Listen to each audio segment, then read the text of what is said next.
Silver training gents ಲೇಡೀಸೇ ಜಾಸ್ತಿ ಇದೆ. 60% ಇದೆ, ಜೆಂಟ್ಸು ಕಡಿಮೆ ಇದೆ.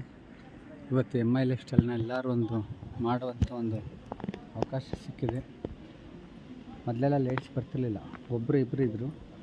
ಇವಾಗ ಪ್ರತಿಯೊಬ್ಬರು ಮಹಿಳೆಯರು ಮಾಡೋವಂಥ ಅವಕಾಶನ ಕಂಪ್ನಿ ಮಾಡಿಕೊಟ್ಟಿದ್ವಿ. ತುಂಬ ಈಸಿಯಾಗಿದೆ. ದಯವಿಟ್ಟು ಎಲ್ಲರೂ ಟ್ರೈನಿಂಗ್ ಅಟೆಂಡ್ ಮಾಡಿ ಜೀವನದಲ್ಲಿ ಮುನ್ನಕ್ಕೆ ಬನ್ನಿ. ಯಾಕಂದರೆ ಎಷ್ಟೇ ವರ್ಷ ದುಡಿದ್ರೂ. ನಮಸ್ತೆ ಮೇಡಮ್, ಆರಾಮ? ಎಲ್ಲೆರಡು ಕೈಲಿ ಮಾಡ್ತಾಯಿದ್ದೀರಾ? ಆರಾಮ? ಹೇಗೆ ಕುಡಿದ್ರೆ ಕಾಫಿ? ಓಕೆ ಮೇಡಮ್, ಚೆನ್ನಾಗಿತ್ತು ಟೀ ಕಾಫಿ ಎಲ್ಲ? ಟ್ರೈನಿಂಗ್ ಇದೆ. ಸರಿ ಮೇಡಮ್, ಥ್ಯಾಂಕ್ ಯು.